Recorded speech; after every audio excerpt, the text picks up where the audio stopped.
How many of you have seen The Lion King? Okay. How many of you haven't? Okay, so that's a better question. Hardly. You guys should see The Lion King, because obviously there's something wrong with you.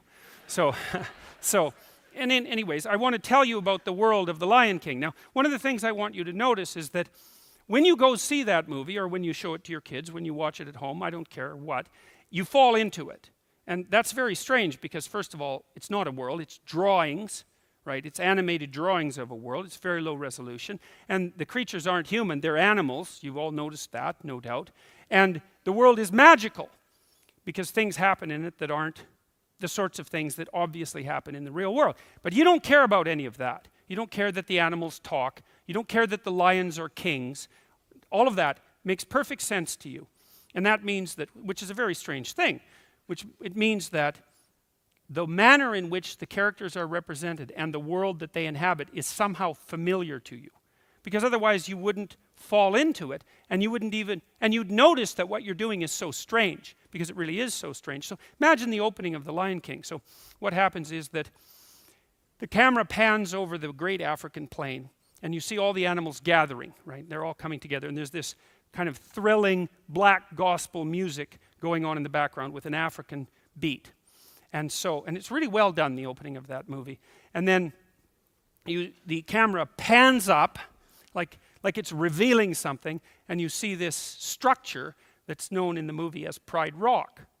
And so it's this structure that rises up above the plain, and it's shaped like it's a mountain, essentially, although it's not, it's just a rock. But it's a high place. It's a place that you can view everything from, right? So it's a place from which you can get an overview. It's a place from which you can see. And you're introduced to the king's little bird, whose name I don't remember at the moment. And he's the eyes of the king. And so the king is obviously something that has eyes, because he has a bird, and the bird can fly around from up above and see everything and report to him. So whatever the king is associated with the bird, just like Horus, the ancient Egyptian god, was associated with a falcon. In fact, for exactly that reason. Falcons can see better than any other creature, by the way, better even than human beings, and we have very good eyesight. So the king is the creature who can see, and the king is a lion. And the reason the lion's a king is because the lion's at the top of the food chain, that's part of it. But the lion is a solar beast. He has a mane, he's associated with the sun, he's associated with the daytime, he's associated with power and majesty and strength. And it's not a mouse that's king, right? It's not a rat, it's a lion. And you think, well, obviously the lion is king. You know, everyone knows that, even though animals don't have kings, in case you didn't notice. So it's not self-evident that it should be the lion. And then the lion is on the rock in the sun, right? So the rock sticks up above everything else, and the lion is there. And the lion is a paternal lion, and he has a mate. And the scene opens with them giving birth, and so it's a nativity scene. And that's painfully obvious if you watch it with a little bit of detachment. It's a nativity scene, and Rafiki, who's the shaman priest, lifts up the new Messiah to the sun. And when that happens, the music swells, and all of the animals go down on their knees. And and then there's a drum beat, and the words "The Lion King" come up on stage. It's beautifully done. It's beautifully done. They pan up to the revelation of the lion cub to the sun 2 or 3 times, and it's a really emotional moment. And it's because all these levels of symbolism lock in at the same time. You have the environment, the field where all the animals gather. So all the animals are gathering to review the revelation of something transcendent. And the revelation of what's transcendent is the birth of the new hero to the king and queen on the rock above the plain. And there's a universal truth in that, which is why the animators worked as hard as they did to make that scene, and why it opens what was one of the most spectacularly successful movies of all time.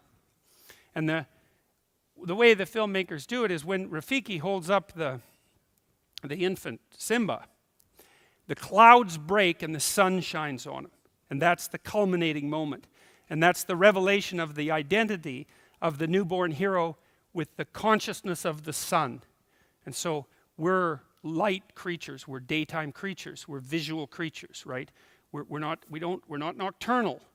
The night is when we're unconscious. The day is when we're conscious. And the terminology that we use that's associated with the furtherance of our consciousness is illumination and enlightenment. And so there's a tight relationship between waking up and letting the light shine in and developing in consciousness. And the association between the rays of the sun and the lifting up of the infant is the association, the ancient association between the hero who defeats the forces of darkness and the sun itself. And you all know all of that, which is why that opening works and why it sets the scene for the rest of the movie. And what's the rest of the movie? Well, we could think about the landscape. First of all, there's a scene where Simba's father takes him up on top of Pride Rock and tells him that his kingdom, that he's the king, and that his kingdom extends as far as the light touches. So the landscape is a place with a pyramid in it, there at the top of the pyramid, on a plain that's circumscribed by the light, and outside the light is darkness. And so the mythological landscape in which this story reveals itself is light versus darkness, or order versus chaos. And the reason for that is because that is our landscape. We inhabit pyramidal structures. Those are hierarchies of, well, they're hierarchies. I think in our society, those are mostly hierarchies of competence. We inhabit hierarchical structures on a plane that's defined by our understanding, surrounded by what we do not comprehend. And that's the universal human world. And that hierarchy itself is a cooperative structure that enables us to live with a certain amount of peace and productivity together, and also to establish a value system with whatever is at the pinnacle of the hierarchy regarded as whatever's most valuable. Now, think about what happens in The Lion King. It's a voyage into what's most valuable. It's an examination of what's most valuable. Now, the old kingdom is threatened by Scar. Scar is the evil king of the evil brother of the king. The king is the entity that inhabits the pinnacle of the pyramid. The king always has an evil brother, and you know that as well. And the reason for that is that there's no hierarchy that's so pristine that it isn't threatened by corruption. And Scar is presented as a resentful intellect. And that's a very common trope as well. That's the evil scientist idea. It's not the only the evil scientist idea. It's the mad scientist. It's the evil genius. God, how many movies with a mythological substrate have come out in the last 20 years that prominently feature an evil genius? It's like there's dozens of them. There's an inexhaustible hunger for that representation. I mean, in the last Avenger movie, you had Thanatos, right, who's basically the spirit of death, who's an evil genius who thinks that mass extinction is the answer to the population problem of, let's say, the world. Something to think about very seriously. Well, the reason for that is that the state is always threatened by malevolence. Always. The hierarchy can always become corrupt and tyrannical. And that the forces of malevolence, let's say, that are conspiring behind the scenes, tend to tilt every hierarchy towards tyranny. And the proper attitude to take towards that universal truth is to stay in the light and keep your damn eyes open. And so, well, what happens in The Lion King is that the evil brother overthrows the rightful king. And that, again, is an unbelievably common idea. You see that idea echo throughout the mythological landscape for centuries. And the reason for that is it happens all the time. That's what happened in Nazi Germany. That's what's happened in most of the tyrannical societies of the world. And most societies in the world are tyrannical.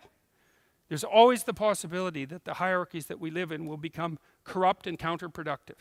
And there's multiple reasons for that. But they're summed up in the malevolence of the arrogant intellect. It's something like that.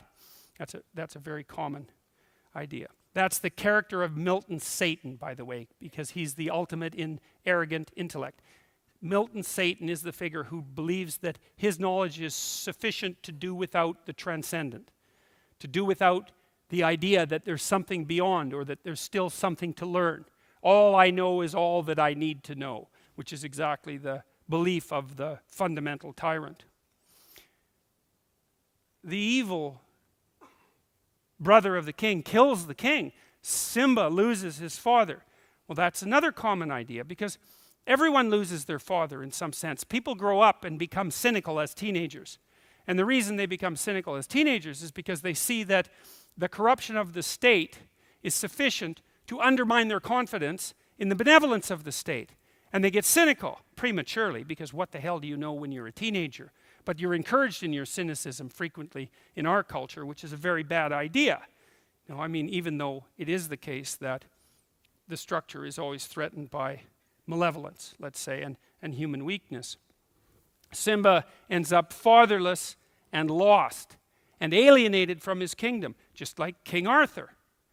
It's the same story. The rightful king is often dissociated from his kingdom and forced to occupy a domain that's outside the kingdom.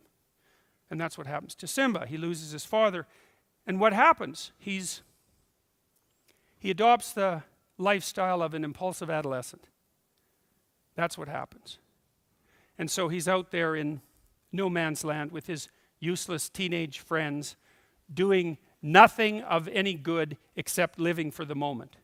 And that's the nihilistic retreat from the corrupt state. And no wonder, and you might say, well, if the state is corrupt, why should I participate in its maintenance? Why should I do anything that's useful if all I'm doing is furthering the development of a corrupt state? And I would say the message in the most pathological university disciplines, the activist disciplines, that's exactly the message that they're particularly putting out to young men, which is, you live in a corrupt patriarchy. And that means any attempts that you make to further yourself in this life as an individual, with regards to your family, another corrupt patriarchal institution, with regards to marriage or career, all that is furthering the corrupt patriarchy. Everything you do that you think is good in the productive sense is actually doing nothing but contributing to this catastrophic tyrannical patriarchy. Very demoralizing, but also opens the door for you to be as useless as you possibly can, because, and there's always a temptation in that direction because it's easier, and you can justify it by saying, well, if I did anything productive, all I would be doing is furthering the dominance of the corrupt system anyways. And if you haven't met people who think that way, then you haven't met very many people, because that's an unbelievably common way of thinking. And it's an excuse, but it's also a logical reaction to the confusion of competence with power that's part and parcel of the collectivist landscape. So Simba grows up, so to speak, gets older at least, playing this impulsive day-to-day game. Rule 7 in my book is do what is meaningful, not what is expedient. And of course Simba's lifestyle outside the rightful kingdom is nothing but expedience. It's impulsive pleasure. And that lasts until what? Until his old girlfriend shows up, Nella. And she's been dealing with the catastrophe of the state, and maybe that's because women, the demands of family fall heavier on women, at least initially. And so they're more sensitive to the catastrophe of the state. Nella shows up and says to Simba, what the hell do you think you're doing? You're useless. I liked you when you were a kid. Here you are, you're completely useless. And everything's falling apart, and the state has become corrupt, and there isn't enough to eat, and there's things that need to be done. And he falls in love with her, of course, probably because she criticizes him. And then he's deeply ashamed of himself because she rejects him, because he's useless. And so she should reject him because he's useless. And if she didn't, then he'd never figure out why he was useless and do something about it. And that's when he meets his father. Remember, there's an initiation scene there. The wise old baboon, who was supposed to be a fool in the early drafts of the movie, guides him down underground so that he can reflect upon himself, which is what he does in a pool down in the underworld. And what he sees reflected in his own face is the spirit of his dead father, mature face. Simba looks like this, right? He looks like a deer caught in the headlights. The animators have done a really good job of capturing that naive and sort of rotten old adolescent innocence, you know, that's outlived its utility. But his father has a very set face, which means he's integrated his aggression. And he sees his father in the water, and then he sees his father in the sky, and his father says, "You've forgotten who you are. Wake the hell up. Grow the hell up. There are things to fix. There are things to fix. There's responsibilities to take on." And so Simba's rather shocked by this encounter and decides to leave his false adolescent paradise and to go back to the catastrophically demolished state. And he takes his friends and he sees this place where there's nothing but starvation and cruelty and malevolence and tyranny, and he fights a battle against evil and he reclaims his kingdom. And as soon as that happens, the rain falls and the plants grow and harmony is restored. And that's fascist mysticism, by the way. So it seems to appeal to a very large number of people, given the popularity of that movie. And what is that? Well, it's a call to responsibility. It's a fundamental call to responsibility, right? It is the case that we live in a field that's defined by the extent of our vision. It is the case that we live in a hierarchical structure on that plane. It is the case that there's a kingship at the top. It is the case that that's always threatened by malevolence and sin. It is the case that that can make you corrupt and cynical and irresponsible. It is the case that that's the inappropriate response, and that it's your responsibility to repair the damaged structure of tradition, despite the fact that it veers towards corruption.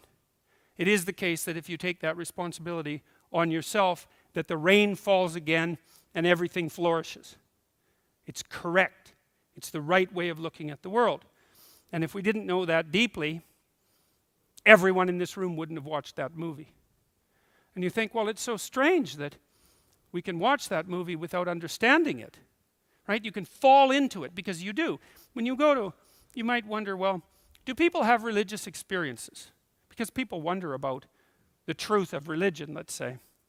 And I'm not going to go very deeply into that issue, but I can tell you that what you're doing when you go to a movie like that has that mythological structure, and you fall into it, which is what you do, that what you're having is absolutely indistinguishable from a religious experience. It's the revelation of knowledge that you know, but you don't know you know. And there's something about it that's so deeply engaging and meaningful that you will line up and pay for the privilege of being exposed to it.